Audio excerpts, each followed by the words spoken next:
माताओं को, बहनों को, मातृशक्ति को और झारखंड के तमाम कोने से आए सभी भाई बहनों को अपना क्रांतिकारी झारखंडी जोहार पेश करता हूँ, आदाब पेश करता हूँ, हार्दिक इस्तकबाल करता हूँ, नमस्कार करता हूँ।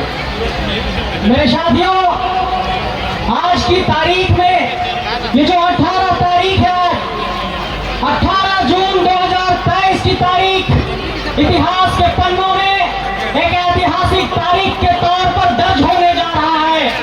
और मैं ये कहना चाहता हूं कि जो लोग हम लोगों पर हमेशा से ये आरोप लगाते रहे हैं कि ये झारखंड के लोग जो झारखंडियत की बात करते हैं वो एक तरीके से कहीं नफरत फैला रहे हैं, लेकिन मैं इनसे कहना चाहता हूं कि दूर दूर तक नजर दौड़ाओ तो सामने तिरंगा भी लहरा रहा है और सर पर हमारा हरा रंग भी लहरा रहा है। इसका मतलब है कि तिरंगे से जितना मोहब्बत है उतना मोहब्बत इसी झारखंड से है, ये इस बात का परिचायक है।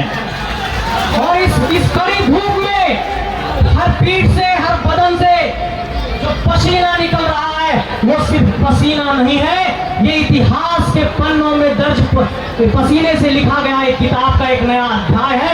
इस बात को समझना होगा, झारखंड के इतिहास में ही नहीं, बिहार के इतिहास में ही नहीं, इस देश के इतिहास में, इस पूरी दुनिया के इतिहास में जब बड़ी बड़ी राजनीतिक सामाजिक क्रांति का नाम लिया जाएगा तो उस बड़ी सामाजिक राजनीतिक क्रांति में इस झारखंडी भाषा खतियान संघर्ष समिति की क्रांति का भी एक अध्याय दर्ज होगा।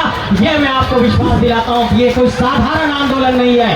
पूरी दुनिया में आप लोगों ने देखा है, पूरे देश में आप लोगों ने देखा है कि जब भी कोई आंदोलन हुआ तो एक संगठित तरीके से बड़े संगठनों ने अंजाम दिया, लेकिन ये आंदोलन स्वतः स्फूर्त है, ये अपने आप फूटा हुआ एक आंदोलन है। और ये आंदोलन में जिस तरीके से यहाँ के माटी के लोग उभर करके सामने आए हैं वो इस बात का परिचायक है कि इस धरती को ना छला गया है, इस धरती को एक बहुत बड़ी वेदना और पीड़ा दी गई है, इस धरती को एक तरीके से कहीं ना कहीं परेशान किया गया है। और शायद इसलिए इस 45 डिग्री के तापमान में सूरज का ये जो तापमान है जो पूरी दुनिया को हिला रहा है, हमारी हौसले को हिलाने की कुव्वत आज ये सूरज भी नहीं रख रहा है। आज सूरज को भी हम लोगों ने चुनौती पेश कर दिया है। मेरे साथियों, मैं ये कहना चाहता हूं कि अगर झारखंड के इतिहास के पन्नों पर गौर करेंगे तो आप देखिए कि 1783 के ईस्वी में तिलका मांझी ने इसी धरती पर अंग्रेजों के दांत खट्टे किए। आप देखिए कि जो हम लोग कहते हैं कि स्वतंत्रता संग्राम का आंदोलन 1857 में हुआ, लेकिन इसी 1855 में सिद्धू कानू ने आंदोलन किया और भोगनाडी की धरती पर इतिहास बनाया। 1895 में बिरसा मुंडा का आंदोलन हुआ। और आप इस तरीके से गौर करेंगे तो झारखंड में नीलांबर पीतांबर, सिद्धू कानू, बिरसा मुंडा, तिलका मांझी, वीर बुद्धू भगत, शेख भिखारी, विनोद बिहारी में तो इस माटी ने इतने शख्सियत और नेता पैदा किए हैं कि पूरी दुनिया को सोचना पड़ेगा कि जब पूरे विश्व में क्रांति के समय जब लड़ाई हो रही थी तो इस इलाके के जो आदिवासी थे, इस इलाके के जो मूलवासी थे, उन्होंने अंग्रेजों के समक्ष घुटना नहीं टेका था, उन्होंने लड़ाई लड़ी थी। तो हम तो 20-30 साल के नौजवान हैं, हम कैसे घुटना टेक देंगे? हम भी ये चुनौती और चैलेंज फेस करते हैं और ये संघर्ष और ये लड़ाई बहुत आगे तक जाएगी। मेरे साथियों, एक बात और कहना चाहता हूँ, ये आवाज झारखंड के कोने कोने तक चली गई है। झारखंड के 5 प्रमंडलों के 24 जिलों के 262 प्रखंडों के 4345 पंचायत के 32,623 गांव तक ये आवाज गई है। इस आवाज को कोई रोक नहीं सकता है, ये आवाज पूरे गांव-गांव तक पहुंच चुकी है। लेकिन मेरे साथियों ने कहा है कि संगठन पर भी कुछ विषय रखना है, इसलिए मैं ये संगठन पर कुछ विषय से रखना चाहूंगा। साथियों, आधिकारिक तौर पर मुझे याद है कि 23 दिसंबर 2021 की तारीख को यह आंदोलन शुरू हुआ था। उस वक्त हम अपने रांची के कमरे में थे और उस वक्त भोजपुरी और मगही भाषा को लेकर के जो नोटिफिकेशन निकला था उसके ऊपर साथियों ने आंदोलन शुरू किया था और उसके बाद ये आंदोलन लगातार आगे बढ़ता गया। मैं ये कहना चाहता हूँ कि झारखंड के 81 विधानसभा, 14 लोकसभा क्षेत्र और 6 राज्यसभा के सीटों पर इसी झारखंडी माटी के बेटा और बेटी नेतृत्व करेंगे। ये संकल्प लेने का दिन आज की धरती पर उस विनोद बाबू की धरती पर है। और विनोद बाबू ने इसी मिट्टी से जब इतना बड़ा राजनीतिक दल बना दिया जो आज राजनीतिक सत्ता यहाँ पर संभाल रही है, उन्होंने कहा था कि पढ़ो और लड़ो। और इसलिए इस आंदोलन में आप गौर करिए कि चाहे हमारे जयराम भाई हैं, चाहे देवेंद्र भाई हैं, चाहे महेंद्र भाई हैं, चाहे मनोज भाई गई है। सब पढ़ने वाले लोग हैं, सब जेपीएससी की परीक्षाएं देने वाले लोग हैं, सब संविधान को पढ़ने वाले लोग हैं, कानून को पढ़ने वाले लोग हैं। तो ये आक्षेप भी कोई नहीं लगा सकता है कि हम सड़क छाप लोग आ गए हैं राजनीति करने के लिए। हम पढ़ने लिखने वाले लोग हैं और ये चुनौती यहाँ पर विनोद धाम की धरती से झारखंड के गांव गांव तो अगर तमाम राजनीतिक सत्ता को देना चाहते हैं तो ये बदलाव का एक नया इतिहास यहाँ से लिखा जाएगा। मेरे साथियों, एक बात और कहना चाहता हूँ कि लगातार हम लोग एक बात ये कहते हैं कि अगर झारखंड में नेतृत्व के मसले पर अगर आज हम गंभीर नहीं हुए तो हमारे समक्ष एक बहुत बड़ी चुनौती खड़ी हो जाएगी।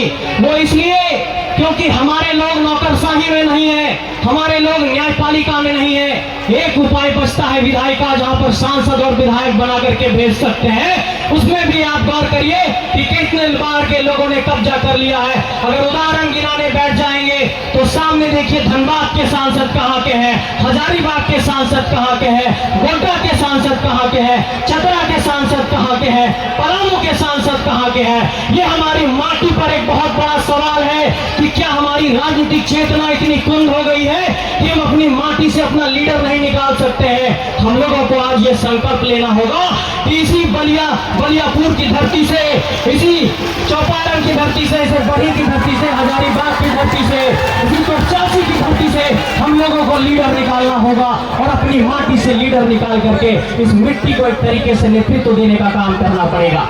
मेरे साथियों, आज संगठन की औपचारिक घोषणा हो गई है। झारखंडी भाषा खतियान संघर्ष समिति इसका आधिकारिक नाम है। इस संगठन की अब कमेटियां झारखंड के 262 प्रखंडों में बनेगी, झारखंड के 4345 पंचायतों में कमेटियां बनेगी। ये कमेटी वैसे लोगों की स्क्रूटनी करेगी जो आने वाले वक्त में चुनाव लड़ने वाले जो हमारे प्रत्याशी तैयार होंगे इसी मिट्टी से होंगे। तो एक तरीके से आज आधिकारिक तौर पर यह ऐलान है कि झारखंडी भाषा खतियान संघर्ष समिति आधिकारिक तौर पर, राजनीतिक तौर पर, चुनावी राजनीति में, इलेक्टोरल पॉलिटिक्स में अपना एक तरीके से प्रवेश कर रही है। और जोर से आप लोग तालियों से जेपीके से संगठन के नाम पर जोरदार तालियां बजाइए। और साथियों, एक बात और कहना चाहता हूं कि ऐसे जयराम जैसे भाई कब और कैसे और किन हालात में पैदा होते हैं।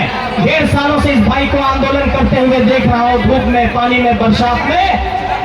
जब इस धरती पर वेदना, जुल्म, शोषण की पीड़ा, जब लगातार हमारे जमीनों पर कब्जा करके फैक्ट्रियां स्थापित की जाती है और आप चपरासी की एक नौकरी मांगने जाते हैं तो आपके आवेदन को उसी दरवाजे पर फाड़ करके फेंक दिया जाता है। तो ऐसे हालात में जयराम जैसे शख्सियत पैदा होते हैं, ऐसे हालात में जयराम जैसे भाई पैदा होते हैं। और इसलिए मैं ये कहना चाहता हूँ कि इस आंदोलन की आग को दबने नहीं दीजिएगा। ये आग एक तरीके से झारखंड में एक नई क्रांति का जन्म करने जा रहा है। और मैं ये कहना चाहता हूँ कि झारखंड की धरती में अगर हम लोगों को एक नए उड़ान की तैयारी करनी है, अगर नए क्रांति की तैयारी करनी है तो इस आंदोलन को आगे बढ़ाना होगा।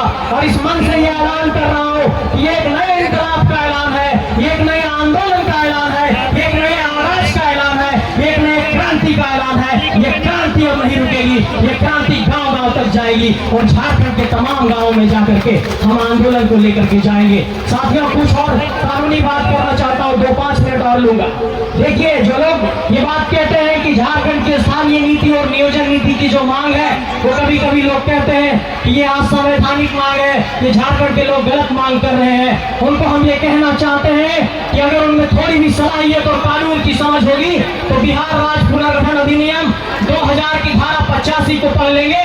उसमें साफ तौर पर यह लिखा हुआ है कि संयुक्त बिहार के समय का कोई भी अधिनियम, कानून, अध्यादेश झारखंड सरकार भी उसी रूप में लागू कर सकती है, सिर्फ वहां पर बिहार शब्द का इस्तेमाल कर लेगी। और 3 मार्च 1982 को जब बिहार में स्थानीय नीति बनी थी, जब हम लोग 1982 में बिहार में थे तो वही स्थानीय नीति कायम थी। तो आज आपको खतियान लागू करने में क्या दिक्कत है? आपको खतियान आधारित स्थानीय नीति लागू करनी होगी, आपको अंतिम सर्वे के आधार पर स्थानीय नीति लागू करनी होगी, आपको नियोजन नीति लागू करनी होगी। और ये जो लोग कहते हैं कि 60 और 40 की नियोजन नीति भी यहाँ झारखंडियों की मांग जायज नहीं है, हम उनको ये कहना चाहते हैं कि उनको कहिए कि संविधान का अनुच्छेद 16(3) पढ़ेंगे, उसमें साफ तौर पर लिखा है कि राज्य जो है अपने निवासियों के लिए स्थानीय आधार पर कानून भी बना सकते हैं नियुक्तियों के लिए। तो ये मत सोचिए ये झारखंड के लोगों की मांग जायज नहीं है। अगर हमारी मांग ना जायज होती तो इतने लोग यूं ही नहीं आते। इसलिए हम ये कहना चाहते हैं कि इस आंदोलन को एक साथ दीजिए, इस आंदोलन को एक नए मुकाम पर लेकर के जाइए। ये आंदोलन चुनावी राजनीति के रास्ते सत्ता के गलियारे तक पहुंचे, ये हम चाहते हैं और ये शुभकामना देना चाहते हैं। मेरे साथियों, एक बार जोर से नारा लगाइए, जय झारखंड, जय झारखंड, जय झारखंड। क्या आप सबका इसमें साथ मिलने वाला है? किसी भी दल, राजनीतिक दल वैसे जो उनके लोग लालच प्रपंच है उसके एजेंडा में नहीं फंसेंगे ना? संकल्प ले रहे हैं, विनोद बाबू की कसम है, झूठ नहीं बोलिएगा। संकल्प लीजिए, इस धरती को एक नया आगाज देना है और ये संगठन अब बन गया है। ये संगठन कोने कोने में जाएगा और झारखंड को एक नए रंग में रंगेगा। आप सबको बहुत बहुत धन्यवाद, बहुत बहुत आभार, सबको प्रणाम, बहुत बहुत नमस्कार, बहुत बहुत धन्यवाद।